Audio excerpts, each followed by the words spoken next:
Bonjour à toutes et tous. On vous remercie d'être connectés pour ce premier webinaire qu'on propose pour les passes. Alors, il y a des questions. Normalement, là, au niveau du son, on est ouvert, donc ça doit marcher chez vous. Alors, rapidement, pour introduire le webinaire, avant qu'on laisse la parole à Morgane Famille, on avait proposé à l'ensemble des équipes en début d'année de nous faire remonter des sujets sur lesquels vous aimeriez qu'on échange et qu'on fasse intervenir des personnes. Alors, peut-être. On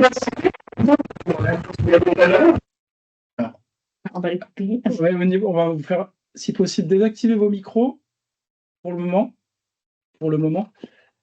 Donc oui, on disait qu'on avait impulsé cette proposition-là en début d'année en vous demandant des thématiques que vous aimeriez aborder pour qu'on puisse proposer à des intervenants de venir échanger sur un format comme ça d'1 heure. L'idée, c'est qu'on ait donc l'intervention aujourd'hui de Morgane Famille, que je laisserai se présenter ensuite sur la thématique psychotrauma et souffrance psychique pour les patients, concernant les patients des PASS. Donc l'idée, c'est que Morgane nous fasse une intervention d'environ une demi-heure et qu'ensuite on ait le temps d'échanger sur des questions-réponses que vous pouvez poser dans le chat. Ou je crois que Morgane, tu le diras aussi, mais tu es OK pour qu'on puisse t'interrompre éventuellement pendant le déroulé. Donc voilà. Je ne vais pas être plus long, on va laisser Morgane enchaîner. Je dis oui, il n'y a pas de souci. S'il y a des questions, soit via le chat, soit via... vous pouvez m'interrompre. Le truc, c'est que moi, comme je vais partager tout mon écran, je pense que je ne vous verrai pas. Mais, donc, n'hésitez pas. Je ne pense pas que je puisse voir le chat en même temps. Donc, s'il y a des questions, n'hésitez pas à me les poser de vive voix plutôt. Ok, on fait comme ça. Et là, je partage mon écran. Vous voyez? Pas pour l'instant. Si, on voit les vignettes des webcams. Ouais, ça. Mais là, c'est bon. C'est bon, mais cliquez le mettre plus grand peut-être parce que. Ouais, c'est ça. Mais du coup, moi, quand je suis comme ça, je ne peux pas vous voir. Donc, s'il y a des questions, n'hésitez pas à... Éventuellement, si elles sont dans le chat, on te les relayera. Ouais, c'est ça. Parce que moi, je ne pourrais pas avoir accès au chat en même temps. Allez. Donc, moi, je suis Morgane Famille, donc je suis psychiatre. Je bosse à la passe psy du Vinatier. Mais aujourd'hui, je parle dans un autre contexte, en fait, parce que je travaille également dans un autre observatoire qui s'appelle l'Orsper Samnara, qui est également situé au Vinatier, et qui est un observatoire qui étudie les liens entre la santé mentale et vulnérabilité sociale. Donc, c'est un observatoire qui a plus de 20 ans maintenant et qui, dès le début, a eu cet objectif et cette volonté de croiser les savoirs entre différentes disciplines. Ça avait été créé initialement par un sociologue, Christian Laval, et un psychiatre, Jean Furtos. Maintenant, on est plus nombreux. En fonction des départs, des arrivées et des projets, on est entre une grosse dizaine, une quinzaine. Et voilà, on est une équipe pluridisciplinaire, donc avec des psychos, des psychiatres, mais également des sociologues, des médiateurs pairs, des politistes, des chargés de mission. Enfin, l'idée étant vraiment d'avoir des regards différents, des regards complémentaires sur cette association entre santé mentale et vulnérabilité sociale. On est organisé autour de 3 pôles. Un pôle ressources qui va, c'est dans ce cadre-là que je peux intervenir aujourd'hui, mais qui va vraiment proposer des ressources à destination des professionnels. L'Orsper Samnara, on est situé dans un hôpital psy, mais on n'est pas un service de soins. C'est-à-dire que les ressources qu'on apporte sont principalement à destination des professionnels, mais on porte également un lieu qui s'appelle l'Espace, qui est un peu sur le format des accueils de jour, où les personnes peuvent venir à la journée, faire des activités, rencontrer un médiateur pair, rencontrer une psychologue. Voilà, c'est un des lieux qu'on porte également. On a un pôle recherche qui est coordonné par Nicolas Chambon, qui lui est maître de conférence en sociologie. Et on a une revue également qui s'appelle la revue Rhizome. Donc, je vous invite à aller voir sur notre site, parce qu'il y a plein de ressources et la quasi-totalité vont être gratuites. Donc, n'hésitez pas à aller faire un tour, sur notre site. J'ai vu qu'Elisabeth avait partagé il n'y a pas longtemps le MOOC sur psychotrauma et migration qu'on a fait avec l'ORSPER. Je vous invite aussi à le faire, hein, ce e-learning sur le psychotrauma et migration, parce qu'aujourd'hui, en une demi-heure, je ne vais pas avoir le temps de tout aborder. Je pense que ce MOOC est vraiment très complet. On a été plusieurs à travailler dessus. On s'est une boîte d'ingénierie pédagogique qui a fait vraiment de ce MOOC. Donc, n'hésitez pas à aller le faire. Je pense qu'il y a pas mal de notions très intéressantes pour ton travail dans des passes, qu'on soit, enfin, peu importe notre profession, hein, qu'on soit plutôt AS, secrétaire, agent d'accueil, psychiatre, psycho, médecin généraliste, infirmier. Enfin, il y a toujours il y a quand même des choses à retrouver. Je vais vous faire une intervention. Alors, ça va être, je vais d'abord parler de la santé mentale, ensuite santé mentale et migration, ensuite psychotrauma.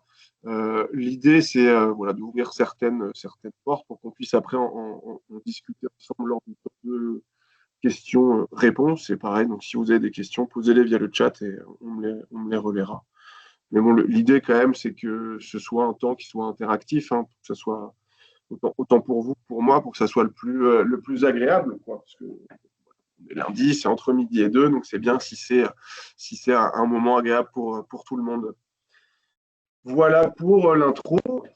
Donc, je vais commencer par la définition de la santé mentale, qui est une définition, celle-là, du Collège des médecins de santé publique du Québec. L'idée en France, on se réfère quand même beaucoup au Canada, au Québec, notamment déjà parce qu'ils sont francophones. Et sur des questions comme ça, donc sur les questions de santé mentale, en fait, ils ont eu déinstitutionnalisé la psychiatrie avant nous, donc ils sont sortis la santé mentale des hôpitaux psychiatriques avant nous. Donc, ils ont réfléchi à un aspect plus global, plus holistique de la santé mentale avant nous en France. On a été quand même un modèle très centré sur l'hôpital. C'est pour ça qu'on se réfère quand même beaucoup dans le champ de la santé mentale au Québec, en France. Donc, c'est un état d'équilibre, la santé mentale. Donc, ça, c'est déjà, je trouve, intéressant à dire. Hein. C'est qu'on est en équilibre entre des facteurs qui se rapportent à nous-mêmes, hein, donc des facteurs biologiques relatifs aux caractéristiques génétiques et physiologiques de la personne. C'est-à-dire qu'on a, un bagage génétique, on a un bagage physique, physiologique qu'on porte avec nous et qui peut impacter notre santé mentale. On a des facteurs psychologiques. Donc, psychologique, ça va se référer aux aspects cognitifs. Cognitif, c'est-à-dire ce qu'on pense. Affectif, ce qu'on ressent, et relationnel. Et enfin, surtout des facteurs contextuels qui ont trait aux relations entre la personne et son environnement. C'est-à-dire que notre santé mentale, elle est située à la fois dans le temps et dans l'espace. C'est-à-dire que notre environnement peut avoir un impact sur notre santé mentale. Et de l'autre côté, notre santé mentale peut aussi avoir un impact sur notre environnement. Ça, c'est quand même très intéressant de dire ça, parce que pour soutenir la santé mentale des personnes, soutenir l'environnement, c'est quasiment obligatoire et nécessaire. Nous, ce qu'on voit très bien, hein, dans les passes, hein, que notamment aider au soutien social, orienté vers des assos, vers du bénévolat pour faire des activités, c'est quelque chose qui va beaucoup soutenir les personnes. Des études qui ont également été faites au Canada, mais qui montrent que meilleur est le soutien social, meilleur est la santé mentale, ce qui est quand même quelque chose d'assez intuitif, on va dire, mais qui a aussi une volonté, enfin, ces études-là ont un objectif quasiment plus de santé publique et de politique, parce que ça montre que faire du lien dans des communautés, ça peut améliorer la santé mentale de ces communautés. Ces facteurs sont en évolution et s'intègrent de façon dynamique chez la personne. Ça aussi, c'est très important parce que c'est porteur d'espoir. C'est-à-dire que moi, je vois beaucoup de gens qui souffrent, qui ont des pathologies psychiques, qui souffrent parce qu'ils sont en situation de précarité, qui souffrent parce qu'ils ont des traumatismes. Et en fait, leur dire qu'ils sont en train de souffrir, mais que potentiellement demain, ils peuvent aller mieux, c'est ce qui aide aussi à tenir. Moi, lors de mes consultations, je vais notamment beaucoup référer à ça. Dire, vous voyez, là, vous êtes dans un état, ça ne va pas du tout, vous souffrez beaucoup, vous pouvez avoir un psychotraumatisme, mais moi, j'ai vu des gens dans votre situation C'est-à-dire des gens qui étaient en demande d'asile, qui étaient parfois à la rue, qui avaient subi des événements très violents, qui avaient un psychotraitement en lien avec ça, mais qui sont maintenant guéris. C'est-à-dire qu'on peut en guérir. Les personnes, je ne les vois plus, pas parce pas parce que je les ai perdues de vue, mais parce qu'elles sont guéries, elles n'ont plus besoin de venir me voir. Et donc cet espoir, ça permet aussi aux gens de se relativiser, enfin pardon, de relativiser et de se projeter vers un avenir meilleur, et ce qui est vraiment très très important dans ma pratique. Également, c'est en évolution et ça s'intègre de façon dynamique chez la personne. Ça veut aussi dire que si je vais bien, il faut que je trouve des stratégies, des manières pour continuer à aller bien.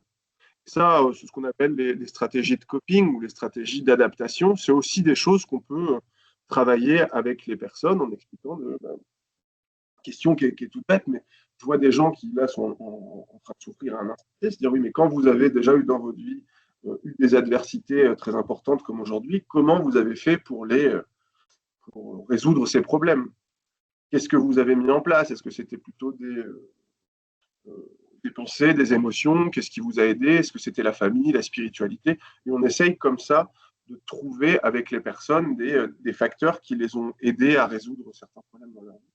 Et je pense que ça, c'est aussi très important, parce que je pense que les gens ont tendance à oublier qu'ils ont, entre guillemets, une valeur. Hein. Enfin, ils sont très déshumanisés, les personnes qu'on voit, déshumanisés par le parcours migratoire, déshumanisés par l'administration. Et le fait de, comme ça, leur redonner une valeur, parce que c'est des choses qu'ils ont réussi à mettre en place par eux-mêmes, ça aide beaucoup dans les prises en charge. Donc, c'est voilà, des questions que moi, je peux poser telles quelles. Hein. Qu'est-ce que, dans votre vie, comment vous avez fait pour quand vous étiez, je ne sais pas, lors du parcours ou au pays, ou même ici, comment vous aviez fait pour dépasser certaines situations? Moi, j'aime bien visualiser, en tout cas dans la santé mentale, trois dimensions, parce que je trouve que ça peut être assez parlant. Euh, Sachant que on peut, les dimensions, c'est-à-dire que chacune de ces dimensions peut être plus ou moins élevée et peut prendre une part plus ou moins élevée dans nos vies. Mais la première chose, je pense, qui est très importante à vous dire, c'est qu'on peut vivre avec un trouble mental. C'est moins le cas aujourd'hui. Là, c'est plutôt quand on a affaire avec des personnes qui ont des pathologies plus lourdes, type schizophrénie. Mais ce qu'il faut aussi savoir, c'est que la schizophrénie et le trouble de stress post-traumatique se retrouvent fréquemment ensemble. On peut avoir une qualité de vie qui est tout à fait satisfaisante en ayant des troubles mentaux, même si c'est des troubles mentaux sévères. Ça, c'est un petit message aussi d'espoir que vous pouvez porter si vous voyez d'autres personnes qui ont des troubles mentaux plus sévères. Euh, dans la santé mentale, on peut commencer déjà par parler de la santé mentale positive, hein, ce qui va correspondre au bien-être. Donc, pour moi, la santé mentale positive, le bien-être, c'est indissociable, donc le sentiment d'équilibre entre soi et l'environnement, mais c'est également indissociable une forme de sensation de contrôle sur ce qui nous arrive, une forme aussi de pouvoir d'agir, d'avoir un impact sur notre environnement. Et ça, le pouvoir d'agir, peu importe notre profession, on peut tous avoir une action pour aider à rétablir ce pouvoir d'agir chez les personnes. Donc, moi, en tant que psychiatre, quand je vais expliquer pourquoi j'ai fait ce diagnostic, pourquoi je leur donne des traitements, comment les traitements fonctionnent, c'est aussi cette psychoéducation, ça aide les gens à comprendre ce qui leur arrive. Cette sensation de contrôle aussi, je pense qu'elle passe beaucoup par le soutien social, orienter des personnes encore une fois, vers des assos, vers des bénévoles. Ça aide à rétablir un petit peu de contrôle sur leur vie. Il y a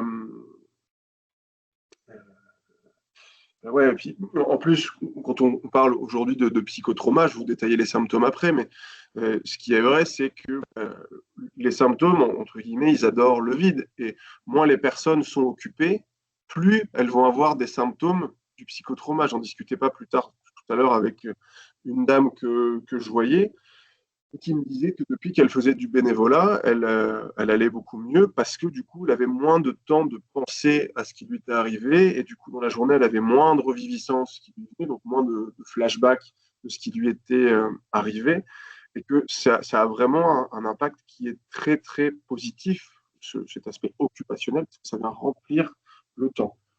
Donc voilà, encore une fois, l'intérêt de travailler tous et toutes ensemble et de travailler en réseau pour pouvoir, et de bien connaître son réseau pour pouvoir proposer aussi des ressources aux personnes qu'on accompagne. Je vais vous parler maintenant des troubles mentaux très rapidement, puisqu'on va en détailler un après, qui est le psychotrauma, le trouble de stress post-traumatique. Mais l'idée d'un trouble mental, c'est qu'en raison de symptômes, donc en raison de la maladie, de ses impacts, la personne ne peut pas fonctionner normalement. Et c'est ça l'idée principale, à mon sens, des troubles psy, c'est que le fonctionnement des personnes va être altéré. Donc dans le cadre du trauma, à cause des cauchemars et d'une insomnie, à cause des reviviscences, à cause des troubles cognitifs. On pourra en parler un petit peu plus après. Et enfin, il y a un état qui est un peu un état bâtard, c'est-à-dire un peu un état qui est entre les deux, mais qui n'est pas du tout pathologique. C'est celui de la détresse psychologique ou de la souffrance psychique, où là, ça va être plutôt des symptômes, ça va être plutôt du stress, de l'anxiété, du cafard, un peu de tristesse, une sensation de vide. Mais ça, c'est pas du tout quelque chose qui est pathologique. La détresse psychologique, c'est quelque chose qu'on vit, que tout le monde va vivre au moins une fois dans sa vie. Nous, quand ça nous arrive, c'est plutôt, ça passe plutôt par la communauté. C'est-à-dire que si moi j'ai un coup de mou, parce que je sais pas, je me sépare, parce que j'ai des difficultés au travail, ou un deuil, également un deuil, c'est tout à fait une forme de détresse psychologique. Dans les étapes du deuil, on peut traverser des moments de détresse psychologique qui ne sont pas pathologiques. Et dans ces cas-là, on se rapproche de notre communauté, on se rapproche de la spiritualité. Et c'est ça qui peut aider à faire passer ce sentiment de détresse. Quand cette détresse ou cette souffrance est en lien avec une causalité sociale, on va parler de souffrance psychosociale. Et cette notion, elle est vraiment très importante parce que c'est Jean Furtos qui avait pas mal travaillé là-dessus et ça a montré en quoi les travailleurs sociaux avaient un rôle en santé mentale prépondérant parce que quand on aide quelqu'un qui n'a pas accès à l'assurance maladie ou qui n'a pas accès au logement ou qui a des difficultés pour être intégré via son travail, de trouver un travail, ou des difficultés financières, en les aidant à résoudre ces problématiques qui sont, on va dire classiquement, des problématiques de l'ordre du social, on améliore la santé mentale des gens. Et il avait appelé ça, du coup, Jean Furtos, la clinique psychosociale, c'est-à-dire toute cette action de soins qui est portée par les acteurs du travail social. Et donc, il y a une autre notion qui est intéressante dans cette notion de souffrance psychosociale, ça va être la question du lien avec l'environnement. La souffrance psychosociale, on peut fréquemment dire que c'est une réaction normale à une situation anormale. Ce que moi, je vois quand même très fréquemment, où je rencontre des personnes qui ne vont pas être hébergées, qui du coup dorment à la rue ou sont déplacées chez des tiers à droite à gauche ou sont dans des squats. Cette insécurité, cette instabilité, ça peut induire une forme de souffrance. Je vois beaucoup de gens qui dorment à la rue, donc sous un pont à Lyon, qui est à la place Jean Massé. Les personnes me disent je dors pas la nuit, okay, je me sens très nul, okay, je suis très stressé, j'ai l'impression qu'on me veut du mal tout le temps, j'ai l'impression que je vais me faire agresser. Je consomme du coup de l'alcool, du cannabis, des médicaments ou peu importe quoi pour pouvoir m'aider à dormir. Mais du coup, cette personne, est-ce qu'elle a un trouble psy ou est-ce qu'elle a une souffrance psychosociale, c'est-à-dire une réaction normale à une situation anormale? Et ça, c'est très compliqué à un instant T de discriminer entre les deux, puisque c'est l'évolution de ces symptômes dans le temps qui va nous permettre d'avoir une prise en charge qui est adaptée. Parce que quand les symptômes sont très, très, très élevés, on arrive à se rendre compte que c'est plutôt du ressort du trouble, puisqu'il y a un impact sur le fonctionnement qui est majeur. Quand les symptômes sont très peu élevés, on peut se dire c'est réactionnel, ça va passer, mais il y a une espèce d'entre-deux où c'est compliqué de prendre en charge, enfin pas de prendre en charge, mais c'est compliqué de poser un diagnostic dans ces cas-là. Donc moi, je préfère gérer des symptômes. Donc, je ne sais pas, une insomnie, si la personne me dit je dors dans une tente, me sens assez sécure pour prendre un hypnotique, on peut presser un hypnotique, par exemple, pour que les gens dorment mieux.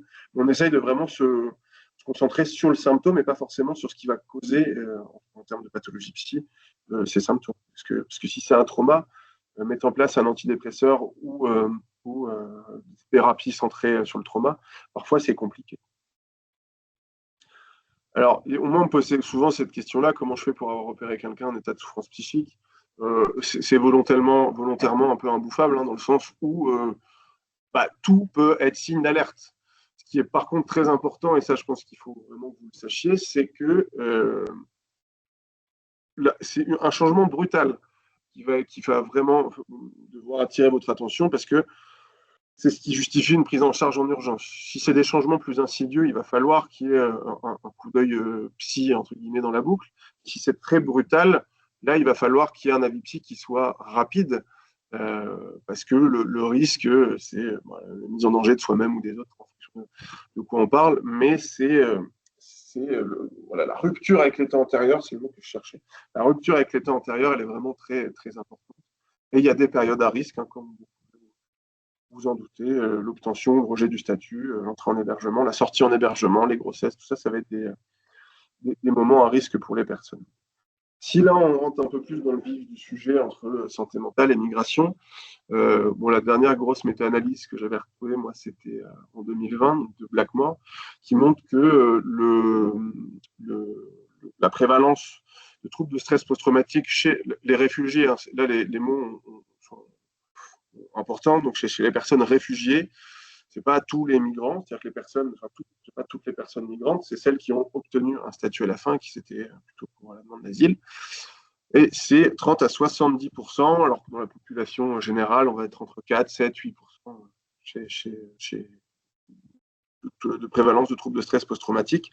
Mais c'est pas les seuls troubles. On retrouve également de la dépression, on retrouve des troubles anxieux, on retrouve des troubles d'usage de substances, on retrouve même un taux de schizophrénie qui est un peu plus élevé qu'en population générale.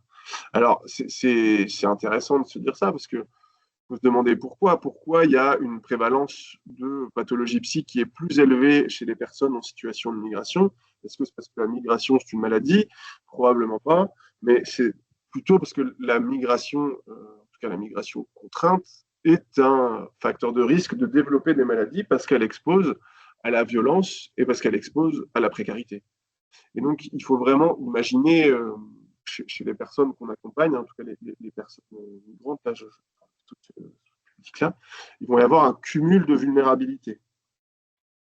Un cumul de vulnérabilité avec des vulnérabilités qui commencent avant le parcours migratoire, pendant le parcours migratoire à proprement parler, c'est-à-dire l'acte de migrer, et après la migration, c'est-à-dire dans les pays entre guillemets hôtes. Et donc tout ça, il va y avoir quand même à chaque étape un cumul qui va se produire. Je vous avais mis ici des exemples de facteurs liés à la migration qui ont un effet sur la santé mentale, mais je ne vais pas avoir le temps de tout détailler aujourd'hui. Ce qui est sûr, c'est que on a quand même beaucoup d'histoires de personnes qui ont vécu de la maltraitance dans l'enfance. Ça, c'est un facteur de risque de développer des troubles psychiques, que ce soit ici ou ailleurs.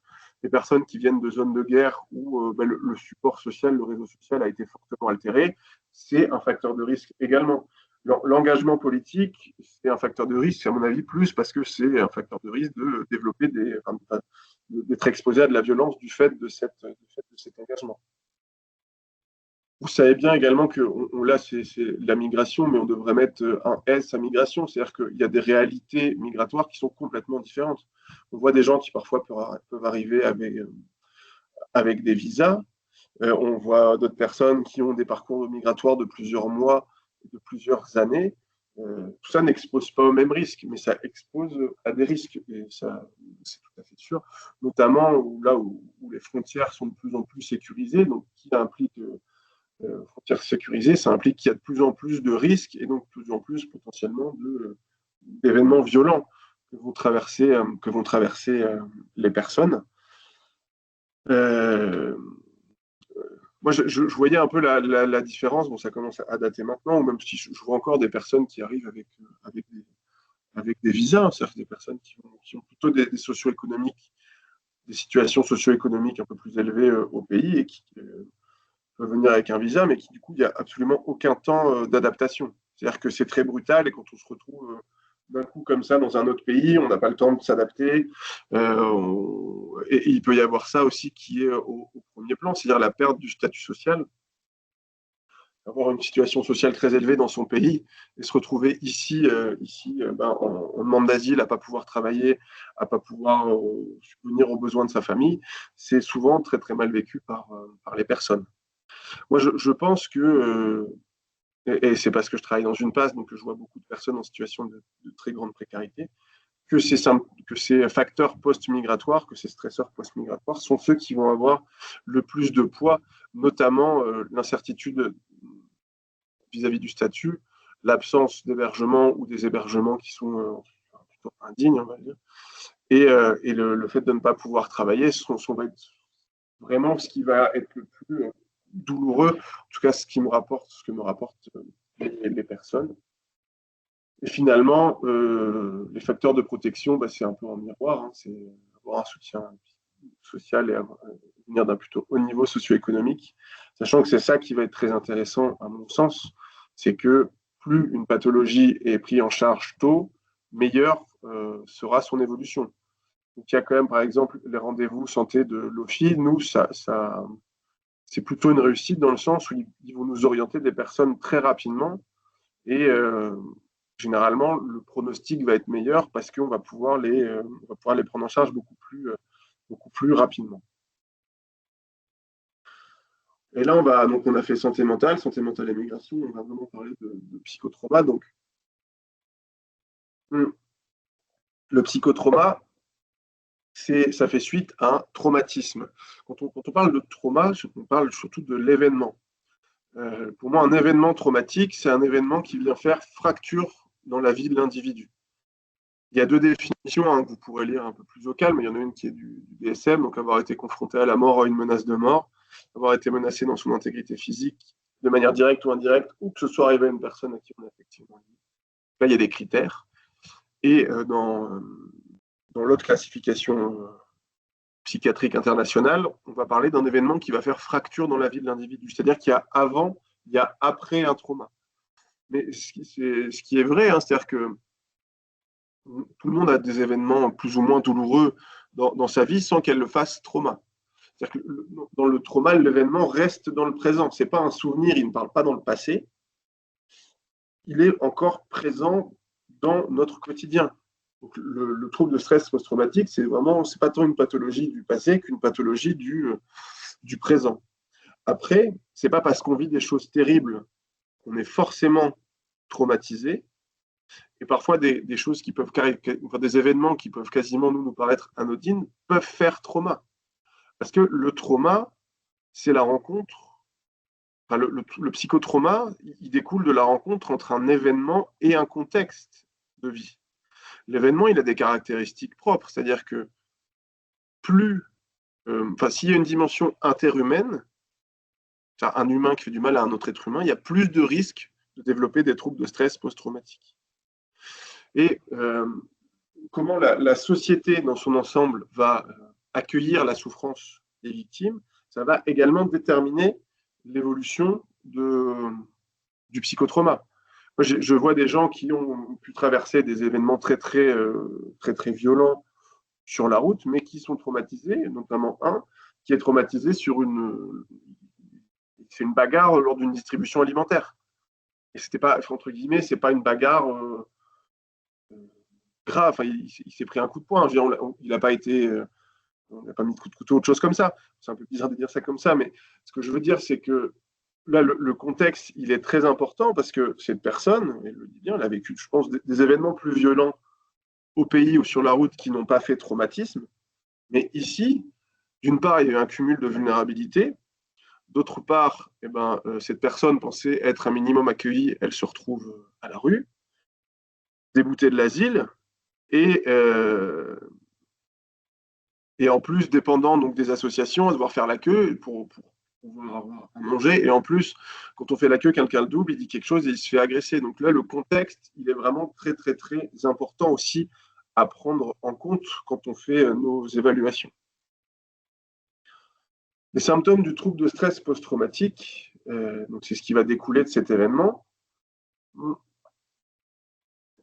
Comme je vous disais, hein, le trauma, c'est vraiment imaginé comme une pathologie du présent. C'est-à-dire qu'on parle de symptômes intrusifs. Donc les symptômes intrusifs, ça va être des reviviscences, diurnes, donc sous la forme de flashbacks, ça peut être des cauchemars également, la nuit, mais ces reviviscences, ça peut être aussi des sons, pas des gens qui réentendent des bombardements, qui réentendent des cris. Ça ne va pas être des hallucinations, dans le sens où c'est un souvenir qui se réactualise à un instant T. Les gens peuvent aussi dire, je entends la voix de l'agresseur qui me menaçait. Donc, s'il entend ce que lui disait l'agresseur à ce moment-là, ce n'est pas un symptôme psychotique, ce n'est pas une hallucination, c'est un souvenir. C'est important aussi des fois de se poser ces questions-là parce que les personnes en situation de migration avec des traumas sévères ont fréquemment eu des mauvais diagnostics, ont été diagnostiqués comme souffrant de troubles psychotiques, donc plutôt en dehors de la réalité, parce que on avait une mauvaise lecture de ces symptômes. Des altérations de l'éveil, donc ça va être l'hypervigilance, hein, c'est ce que je vous disais, avoir un sentiment de peur partout, tout le temps, de se sentir toujours menacé, ce qui conduit souvent à des consommations. Les gens vont fréquemment me dire, bah, vous voyez, moi là, si je bois, c'est parce que ça m'aide à me calmer, parce que je me sens plus tranquille, parce que ça m'aide à dormir. Donc dans ces cas-là, la consommation, la substance, elle a un rôle, et il est très important de comprendre quel est le rôle de cette substance pour pouvoir aider au mieux les personnes. Parce qu'il y a des personnes, moi, ils m'ont dit, docteur, vous pouvez me proposer tout ce que je veux, mais moi, si j'arrête de boire, si j'arrête de fumer, je ne supporterai plus mes conditions de vie. Dans ces cas-là, proposer à ces personnes-là des prises en charge pour un sevrage, ça ne marchera pas. On peut toujours avoir de la réduction des risques, mais on ne visera pas du tout le sevrage, parce que là, la substance, elle l'aide à tenir, entre guillemets. Et parfois, il vaut mieux un équilibre précaire qu'un déséquilibre. Il va y avoir également des conduites d'évitement. Donc, l'évitement, c'est le fait d'avoir intentionnellement, de ne pas se rappeler de tout ce qui peut nous rappeler l'événement. Donc, nous, dans nos prises en charge, les personnes, parfois, on peut avoir l'impression que c'est des récits un peu vides, qui ne veulent pas aborder certains points. Il ne faut surtout pas les forcer. Ces conduites d'évitement, elles sont là pour se protéger. Nous, dans nos entretiens, on n'a aucun intérêt à faire dire ce qui s'est passé. Sauf si on fait une psychothérapie d'exposition, qu'on fait de l'EMDR, là c'est différent. Mais d'une part, il faut que les personnes soient d'accord, et il faut que les personnes soient assez en sécurité pour le faire. Ces conduites d'évitement, le fait de ne pas vouloir se rappeler ou de ne pas vouloir se mettre dans des situations qui rappellent le trauma, elles sont également, parfois, elles sont là aussi pour protéger les personnes. Il y a des troubles cognitifs. Alors, ces troubles cognitifs, ils sont surtout en lien avec des troubles de l'attention. Hein. C'est-à-dire que les personnes, elles sont tellement prises par le stress, par les reviviscences, qui font qu'elles n'arrivent pas à créer des nouveaux souvenirs. Donc là, il va y avoir des troubles de l'attention, qui font qu'ils ont une attention qui est complètement explosée de partout. Donc, elles n'arrivent pas à se souvenir des rendez-vous, à se souvenir des choses du quotidien. Il peut y avoir également des troubles plutôt de la mémoire, mais de leur histoire, où là, ça peut être fréquemment en lien avec des dissociations, par exemple. Où les gens me disent, je ne me souviens pas ce qui s'est passé. Parce que les personnes étaient dissociées au moment du traumatisme. Et la dissociation, c'est une rupture de l'état de conscience qui a pour objectif de protéger les personnes. La dissociation, elle est là pour protéger, puisque quand on subit un trauma, c'est tellement violent qu'il y a un risque, globalement, d'autodestruction. Parce que le corps va sécréter des hormones qui peuvent être toxiques pour les personnes. Morgane, je me permets juste de préciser qu'il reste quelques minutes seulement pour qu'on puisse laisser. Je sais, t'inquiète, je sais. Mais vu qu'on a commencé un peu en retard, c'est pour ça que ça déborde un peu, mais j'ai presque fini, t'inquiète. Super. Et voilà, et donc il y avait les troubles somatiques en dernier, donc et ça c'est très fréquent chez les personnes en situation de migration, où la souffrance va beaucoup passer par le corps. Donc il va avoir des maux de tête, des douleurs diffuses, de la constipation, des troubles urinaires, ça va, des céphalées, je vous l'ai déjà dit, et la souffrance va très, très, très fréquemment passer par le corps, donc c'est d'où l'intérêt qui est quand même un regard. Nous, dans notre passe, on a également des médecins généralistes qui peuvent avoir cette attention au corps qui est vraiment très importante, parce qu'il ne s'agit pas de dire aux gens, c'est du psy, il faut aller voir un psychiatre. Ce qui est important dans ces cas-là, c'est expliquer que les douleurs sont bien réelles, que la personne a la mal à la tête, que la personne elle a une lombalgie, peu importe, mais que la causalité de cette douleur n'est pas somatique, elle est psychique, mais que cette douleur en tant que telle est vraiment bien réelle, quoi. Ça, c'est important parce que sinon, les gens peuvent se sentir, entre guillemets, mis de côté ou pas écoutés. Et pour limiter ça, il faut vraiment leur expliquer notre logique. Pas dire, ouais, c'est psychiatrique, allez voir un psy, parce que dans ce cas-là, ils ne vont pas comprendre et ils n'iront pas plus voir un psy. Hein. Ça, c'est à peu près sûr. Le fait de vraiment avoir une attention, une écoute du corps, c'est quelque chose qui est vraiment nécessaire pour prendre en charge les personnes. Et ben voilà, ça c'était sur les symptômes. Je voulais juste vous dire quelque chose. Hop. C'était ça. Je voulais, parce que le reste, j'ai un peu abordé sur comment j'aborde les choses moi quand je pose des questions. C'est qu'on a, avec l'Orsper Samdara, on porte une permanence téléphonique qui est à destination des professionnels de l'Auvergne-Rhône-Alpes qui travaillent avec des personnes en situation de migration ou de précarité.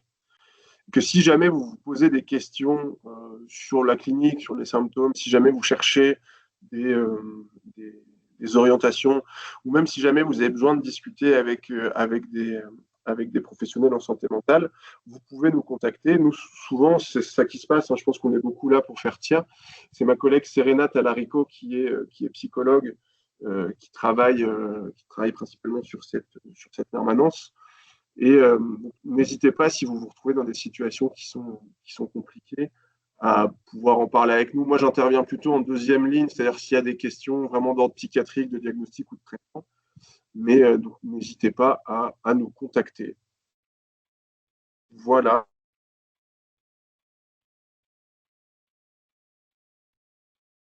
Merci Morgane pour ton intervention. Il y a 2 questions dans le chat, donc on va peut-être commencer par ça. Un médecin qui pose la question de savoir comment on détecte la cohabitation entre, par exemple, un état de stress post-traumatique et une schizophrénie. Docteur Souquier, si vous voulez préciser, n'hésitez pas à prendre la parole. Normalement, on peut ouvrir les micros. Est-ce que la question est claire, Morgane? J'ai été déconnecté pendant une petite minute. Là, j'ai un petit saut d'Internet. Vous avez eu la fin ou pas? Oui, on a eu la fin de ton intervention, mais tu n'as pas l'air d'avoir effectivement pu entendre la question du médecin. Non, désolé. Alors, je la repose. Comment détecter une cohabitation entre un état de stress post-traumatique et une schizophrénie? Comment on peut définir? Voilà.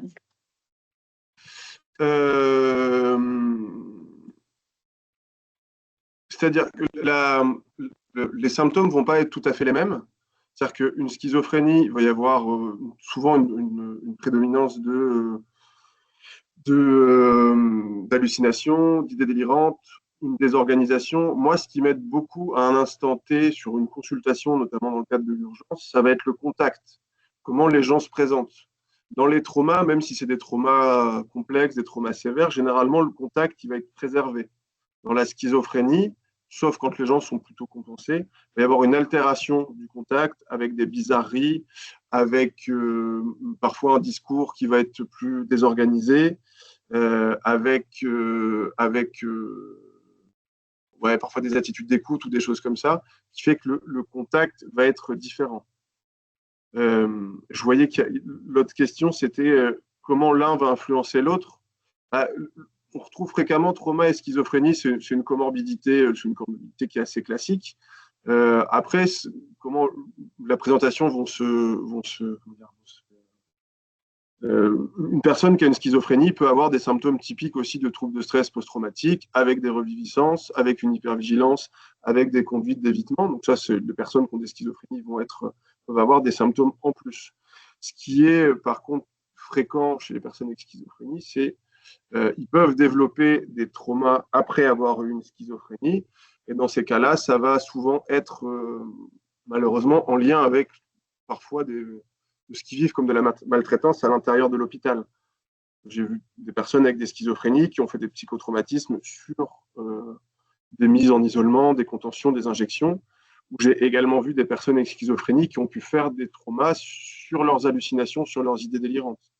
J'ai notamment vu quelqu'un qui m'avait expliqué un peu longtemps après que lors d'une décompensation délirante, il entendait le diable et que le diable lui avait dit de tuer son chien et que, en fait, il entendait parfois la voix du diable, mais qu'il analysait plutôt comme une reviviscence de ce moment-là que comme une décompensation de sa schizophrénie, si vous voulez. Après, voilà, c'était peut-être une question un peu technique. Mais... Est-ce que tu as accès au chat, Morgane, maintenant? Ouais, je regarde en même temps. La question, préciser la question, mais ça en demandant effectivement, c'était au bout de est-ce que au bout de 2 consultations, je fais un tri entre qui pourrait potentiellement être une schizophrénie sous un psychotrauma ou s'il n'y a qu'un psychotrauma avec des expressions. Après, j'ai envie de dire, ça dépend de ce que vous voulez faire. C'est-à-dire que si vous êtes plutôt psychiatre, là c'est intéressant parce que vous n'allez pas mettre forcément le même traitement. Dans tous les cas, s'il y a quand même un trouble de stress post-traumatique très sévère au point que vous posiez la question d'une schizophrénie, je pense qu'il faut orienter vers un avis spécialisé. Parce que nous, parfois, c'est des choses qui vont nous prendre plusieurs consultations pour pouvoir faire un diagnostic le plus complet, d'autant que finalement, ce qui marche plutôt bien aussi pour discriminer, ça va être la réponse au traitement. Si c'est plutôt de l'ordre du trauma et qu'on introduit un antidépresseur, généralement, ça rentre dans l'ordre. Si on est obligé de mettre des grosses doses d'antidépresseurs et qu'il y a toujours beaucoup de symptômes, c'est que c'est peut-être plus une schizophrénie. De la même manière, si dans des schizophrénies, je dois utiliser plusieurs neuroleptiques ou avec des traitements vraiment très élevés, peut-être qu'il faut que je me remette en cause en disant c'est pas que j'ai pas le bon traitement, c'est que j'avais pas le bon diagnostic à la base. Je pense qu'il faut toujours pouvoir se poser ces questions-là à chaque étape de notre prise en charge pour pas desservir les personnes. Est-ce que la schizophrénie modifie? Ouais, non, j'ai déjà répondu à ça. Il y avait une question complémentaire peut-être de quelqu'un qui demande pour une personne qui souffre de psychotrauma, est-ce qu'il est plus pertinent de l'orienter vers un psychiatre ou un psychologue? Tu as déjà un peu amorcé la réponse. Ça dépend de son choix. J'ai envie de dire, ça dépend de son choix. Ça dépend aussi des possibilités. On ne va pas se mentir. Ça dépend si, nous, par exemple, à la PAS, nous, les psychiatres, on a des délais moins longs que le psychologue, donc on va peut-être voir les gens même avant le psychologue, parce qu'il y a une question de possibilités. Après, ça va vraiment dépendre du choix de la personne. Si la personne, elle est d'accord pour parler de ses traumas, elle est d'accord pour faire un travail spécifique là-dessus, et qu'il y a des psychologues qui sont formés à ça, il n'y a aucun souci pour que ce soit comme ça. Moi, je vois aussi des personnes qui me disent, moi, je n'ai pas envie d'en parler, je ne suis pas prête à en parler, je vis dans des conditions qui sont trop précaires pour pouvoir parler de ça. En tant que psychiatre, je peux prescrire des médicaments, on va soigner les symptômes, mais pas la cause, mais ça améliorera la qualité de vie. Donc, finalement, les deux sont possibles en prenant en compte le choix de la personne et son environnement. Il n'y a pas, si on regarde les recommandations internationales, ce qui marche le mieux pour soigner les psychotraumas, ça va être de la psychothérapie, donc de l'EMDR et de la thérapie d'exposition. Dans les faits, c'est très compliqué d'orienter quelqu'un qui est en situation de migration, qui n'a pas de revenus, pour faire une psychothérapie EMDR, par exemple. Nous, au centre régional du psychotrauma, ils font des groupes de MDR qui marchent très bien. Si il y a des personnes qui sont à Lyon, mais bon, généralement, là, ils commencent à être bien reconnus, le CRP, où cette psychothérapie va très bien fonctionner. Merci pour ta réponse complète. Oui, d'autres questions, effectivement, tu les lis, effectivement, sur est-ce que l'accueil des personnes en France avec des problématiques d'hébergement, des situations de déboutement sont des facteurs qui vont créer du psychotrauma. Tout à fait. En fait, c'est même la double peine parce qu'ils sont plus exposés à de la violence du fait de ces conditions de vie. Donc, potentiellement, ça peut créer des psychotraumas. Et en plus, comme je viens de le dire, si les personnes sont en situation de précarité ici, le psychotrauma est plus dur à prendre en charge. Donc c'est vraiment une forme de cercle vicieux ou de double peine qui se pose là. Hein. Ouais, j'ai jamais vu ça, mais théoriquement, même je pense qu'un refus CNDA, un refus OFPRA, hein, si on est dans le cadre de l'asile, ça pourrait faire trauma, je pense, en fonction de comment les gens le vivent à ce moment-là. Et c'est vraiment, enfin, pendant longtemps, je pense que quand on parlait des personnes migrantes et de la souffrance des personnes migrantes, on pensait beaucoup au pré-migratoire et au per-migratoire, à ce qui se passe avant et pendant la migration, et moins à ce qui se passe maintenant. Moi, j'ai envie de dire, en plus, ce qui m'intéresse le plus, finalement, c'est ce qui se passe maintenant, parce que c'est sur ce que nous, à un petit niveau, on peut avoir un impact. Ce qui se passe en Libye, ce qui se passe en Guinée, au Congo, moi, je n'ai absolument aucun pouvoir sur ce qui se passe ici. Je peux toujours essayer d'améliorer un petit peu l'accueil à mon petit niveau à moi. Nous, dans la passe, on essaye de soigner l'accueil et de soigner les premières rencontres qu'on a avec les personnes, où on a mis du café, on a mis des madeleines, on essaye d'expliquer au maximum aux gens. Notre assistante sociale, elle reçoit son rendez-vous, donc ce qui permet toujours d'avoir une forme d'écoute, une attention, même si ce n'est pas une écoute psychologique ou psychiatrique, ça reste une attention à la demande des personnes, et finalement, ça les fait exister. Donc ça peut limiter un tout petit peu, à notre petite échelle, cette souffrance qui est en lien avec ce qu'ils vivent ici. Donc c'est aussi intéressant de se poser les questions en tant qu'équipe, en tant que structure, comment moi je peux faire, comment on peut faire à notre petit niveau pour améliorer la qualité de vie des personnes qu'on accompagne, quoi. Et je dis ça, c'est avec beaucoup d'humilité, hein. Je ne change pas grand-chose à ce qui se passe, mais on essaye un peu d'avoir cette pensée-là de soigner l'accueil et de soigner la première rencontre qu'on fait avec ces personnes, quoi. Et l'autre chose, c'est vraiment, j'en ai parlé, c'est connaître son réseau. C'est vraiment fondamental. Et ça, je pense que les AS sont très, très fortes là-dessus. Peut-être plus que les médecins, même beaucoup plus que les médecins. C'est vraiment connaître le réseau, parce qu'il y a peut-être plus cette tradition-là dans le social. Je ne suis pas du social, mais connaître son réseau, je pense que c'est vraiment une force quand on travaille avec des personnes en situation de précarité ou de migration, ou les deux, quoi. Ouais, j'avais d'autres questions. J'allais dire, tu commençais à répondre à la question concernant le pas d'avenir, pas d'espoir. Comment faire quand on n'a pas d'avenir administratif? Moi, je dis toujours aux gens que j'ai pas de boule de cristal, que je sais pas ce qui leur adviendra, mais que tant qu'ils sont là, c'est qu'a priori, il y a de l'espoir. Je vais aussi me référer à d'autres situations que j'ai pu voir où il y avait des personnes, on les imaginait perdues pour la France, on était à deux doigts de les enterrer, et maintenant, ils vont beaucoup mieux parce qu'ils ont réussi au travers de leur vie à se structurer avec d'autres choses que celle du travail et celle des papiers. Ludovic, notre psychologue, il dit tout le temps ça aux gens. Enfin, c'est les gens qui lui disent, c'est que finalement, je ne suis pas défini par un bout de papier. Je ne suis pas défini que par ma situation administrative. J'ai d'autres choses, j'ai d'autres valeurs qui me définissent en tant qu'être humain. Donc, on essaye plutôt, nous, d'insister sur ça, en aidant les gens à trouver ces ressources-là, plutôt qu'insister sur ce qui va mal. Mais je ne dis pas que c'est facile, je dis que c'est souvent des situations très difficiles, parce que ça, finalement, ce n'est pas de la psychiatrie, c'est du désespoir. Et que le désespoir, malheureusement ou heureusement pour les gens, c'est peu psychiatrique, dans le sens où moi, je ne soigne pas le désespoir. Ce qui soigne le désespoir, c'est l'espoir. Donc, on peut être là pour aider les personnes à trouver de l'espoir, aider par elles-mêmes, et sans ça aussi, en se disant qu'est-ce que vous avez traversé dans votre vie, comment vous avez fait pour surmonter ces événements. Il y a deux patientes que j'ai recroisées en ville le vendredi, que je ne voyais plus. La dernière fois que je les ai quittées, quand on s'est vu, elles venaient d'avoir un refus CNDA, elles allaient très très mal, il n'y avait plus du tout d'espoir. Quand on s'est recroisées en ville, elles étaient hyper heureuses, en train de rigoler, puis on a discuté un petit peu. Mais ça nécessite du temps. Et je veux dire, après, on était dans la rue, je n'aurais pas demandé pourquoi elles allaient mieux. Hein, mais je veux dire, il y a aussi comme ça, je pense que tant qu'il y a de la vie, finalement, il y a de l'espoir. C'est un peu con à dire, mais que nous, on doit être là aussi pour valoriser l'idée d'un avenir meilleur. Est-ce que je vois sur le risque suicidaire, je pense que je n'ai pas répondu à ça. Ouais, il y a un taux de conduite suicidaire qui est plus élevé quand on a un psychotrauma et également quand on est en situation de migration. Ça, pendant longtemps, c'était pas, on pensait pas. On pensait que la migration, ça protégeait entre guillemets du suicide. Je pense que c'est parce que c'est moins bien comptabilisé. Il y a un taux de suicide, je ne peux plus vous donner les chiffres, mais qui est un peu plus élevé en situation de migration. À cause de tout ça, l'exposition à la violence, qu'elle soit physique, psychologique, interpersonnelle, administrative.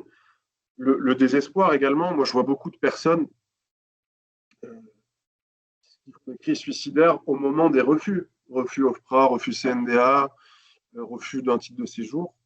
Et dans ces moments-là, c'est vraiment, encore une fois, essayer de... Moi, ce que je fais, c'est que j'essaie d'insister sur l'espoir. Je peux mettre des traitements symptomatiques, type, je sais pas, la nuit, je reste assis sur le rebord de la fenêtre toute la nuit. Je dis, bon, bah, ok, dans ce cas-là, je vais vous donner un traitement pour dormir, hein, parce que comme ça, il y aura moins d'idées suicidaires. La communauté également, ça va beaucoup aider. Je ne sais pas si les gens sont religieux, se rapprocher du prêtre, de l'imam, ou peu importe. Et après, je vois les gens très régulièrement parce que, en fait, voir les gens s'intéresser à eux, les appeler, ça restaure ce qu'on appelle en anglais la connectedness, le sentiment d'appartenance à l'être humain. Et c'est là-dessus que sont basées beaucoup de stratégies de prévention du suicide. Je ne vous raconterai pas l'histoire, mais si ça vous intéresse, vous pourrez regarder celui ça, c'était Jérôme Motto, un psychiatre américain, qui envoyait des cartes postales à ses patients pour lesquels il était inquiet. Et il avait remarqué que quand il envoyait des cartes postales, les gens se suicidaient moins parce qu'il y avait cette idée de contact avec l'être humain. La vigilance, la stratégie se base là-dessus. Vigilance, c'est un dispositif de prévention du suicide. Donc, après, vous avez aussi, parce que tout le monde n'est pas formé à la prévention du suicide, hein, donc il ne faut pas hésiter à appeler le 3114 dans ces cas-là, qui est un numéro national de prévention et qui peut vous aider à stratifier le risque suicidaire, parce que vous pourrez faire des heures de webinaires sur la prévention du suicide. Hein. Donc, si vous n'êtes pas formé, c'est compliqué de le faire, mais eux, ils peuvent être là aussi pour vous aider à évaluer le risque suicidaire.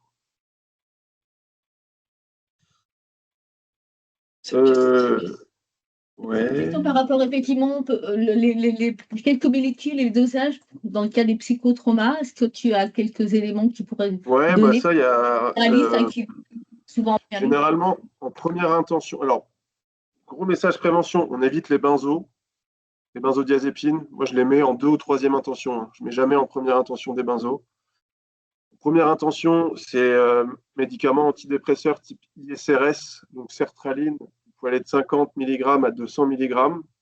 J'utilise pas mal la venlafaxine aussi, un autre antidépresseur, ça va de 75 à 325 mg, il me semble. J'évite la paroxétine, qui marche plutôt bien, mais parce qu'il va y avoir des gros effets indésirables au niveau sexuel, avec des troubles de l'érection quasiment on-off pour tout le monde. Donc, quand on accompagne des personnes qui veulent avoir une vie sexuelle active, j'évite au maximum la paroxétine, et quand je le mets, je le préviens en disant, est-ce que là, pendant la durée du traitement, probablement que vous n'aurez plus d'érection, est-ce que ça vous dérange? Je pense qu'il vaut mieux poser la question aux gens. Après, pour vraiment des traitements, on va dire, plus symptomatiques, pour dormir, je vais mettre myocérine 10 mg, mirtazapine 7,5 mg. C'est des petites doses d'antidépresseurs, mais qui vont être bien tolérées, avoir plutôt un effet sur le sommeil. Et en anxiolytique, moi, je mets pas mal d'Atarax et de Tertian. Tertian, ce n'est pas des grosses doses, hein, ça va être 12,5 ou 25 mg. Ça peut aider. Donc, ce qui fait qu'on évite le recours aux benzodiazépines parce que dans les benzos, c'est un peu comme avec l'alcool, il va y avoir un effet rebond, c'est-à-dire où initialement, ça peut bien calmer les symptômes du psychotrauma, mais le lendemain, ils peuvent être augmentés. Donc, il peut y avoir aussi une majoration, ça c'est un risque statistique, hein, mais il y a une majoration du taux de suicide chez les personnes avec psychotraumatisme à qui on prescrit des benzos. Donc, voilà. Après, ça commence à être du ressort de la spécialité, mais s'il y a des symptômes psychotiques, on peut mettre des antipsychotiques à faible dose dans le trauma. Il y a une demande du docteur Souquier sur Terralène, alimémazine, en complément. Ouais. Ça, c'est plutôt une habitude de prescription. Je le mets moins, mais c'est tout à fait possible. Souvent, moi, je le mettais un peu au début et après, les gens se plaignaient, se trouvaient plus fréquemment de sédation au réveil. Où au final, ils me disaient, OK, je dors, mais par contre, j'arrive pas à me réveiller avant 16 heures le lendemain. Sachant que globalement, enfin, tous les médicaments que je vous ai dit, ça va être des effets antihistaminiques à faible dose. Donc la même chose que la limémazine, la même chose que la Tarax, que tout le reste, hein, que je vous ai, mirtazapine et myocérine. Et juste une question qui est intéressante que j'ai vue, je vais y répondre un peu avant la fin. Comment on fait la différence entre l'expression d'un désespoir et un risque suicidaire? En fait, c'est très juste ce que vous dites parce que le désespoir est plus corrélé au suicide que la dépression. La perte d'espoir va beaucoup induire des crises suicidaires ou des suicides. Et ce qui nous met, nous, les psychiatres, en difficulté, parce qu'il y a des personnes qui sont désespérées mais qui n'ont pas de trouble psy. Par contre, le désespoir, donc avoir un fort pessimisme, c'est dire qu'on n'a pas d'avenir, ne s'accompagne pas nécessairement d'idées suicidaires. Je ne sais pas si je reste clair. Donc la meilleure manière, en fait, ça va être de poser la question. De dire aux gens, des fois, ils vont être très pessimistes, ils vont dire j'ai des idées noires, ça ira jamais mieux dans ma vie. Mais quand on leur pose la question, est-ce que vous avez des idées suicidaires, ils vont nous dire non. Parce que je crois en Dieu, parce que j'ai envie de revoir mes enfants. Puis là, voilà, on essaie d'identifier d'autres choses. Donc la meilleure manière pour pouvoir discriminer, si vous avez un doute, c'est de poser la question. Soit vous y allez franco en disant est-ce que vous avez des idées suicidaires? Moi, souvent, je suis assez direct. Je sais que, après, chez des personnes parfois peut-être un peu plus religieuses ou qui ont du mal à l'exprimer, on peut dire est-ce que la souffrance que vous vivez est tellement forte que parfois elle vous donne envie de mourir, pas de vous suicider, envie de mourir. Et si la personne dit oui, est-ce que ça vous, parfois, du coup, ça vous donne des envies de vous suicider, c'est-à-dire que vous donnez la mort. Et ça peut être une première étape de passer envie de mourir, mais on ne s'arrête pas envie de mourir parce que les gens après ils peuvent dire non, moi par exemple j'ai envie de m'endormir et de pas de me réveiller. Ça c'est pas une idée suicidaire, ça va être une idée de mort passive. C'est pas la même chose que j'ai des idées suicidaires qui vont être scénarisées, quoi. Donc ça, voilà, je voulais vous faire un petit message là-dessus. Je ne sais pas s'il y avait d'autres questions avant qu'on s'arrête. Et oui, il y a beaucoup. Ouais. Non, je crois pas qu'on ait oublié des questions, mais si tu veux conclure, vas-y. Ouais, moi j'allais conclure sur le processus de déshumanisation, où effectivement, énormément de nos patients ont vécu de la déshumanisation au pays parce qu'elles ont été trop traitées comme des objets, en fait. La torture, ça objectifie, les violences objectifient, les violences sexuelles, ça objectifie dans le sens où on n'est plus un sujet, on est un objet. Le parcours, mais aussi l'administration ici. C'est-à-dire que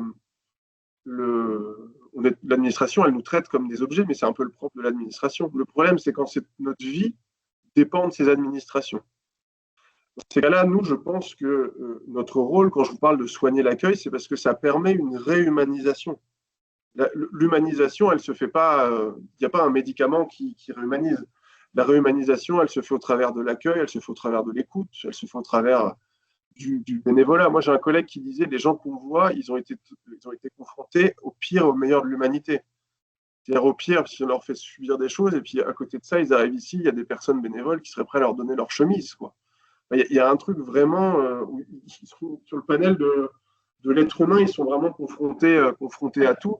Et nous, dans notre rôle, je pense, en tant que PASS, de structure, souvent les gens viennent d'arriver, on a vraiment ce rôle aussi, je pense, de réhumaniser les gens, de les orienter, de les écouter. Et c'est ce qui fait aussi un peu la beauté de notre travail, je pense. Même si ce n'est pas facile tous les jours.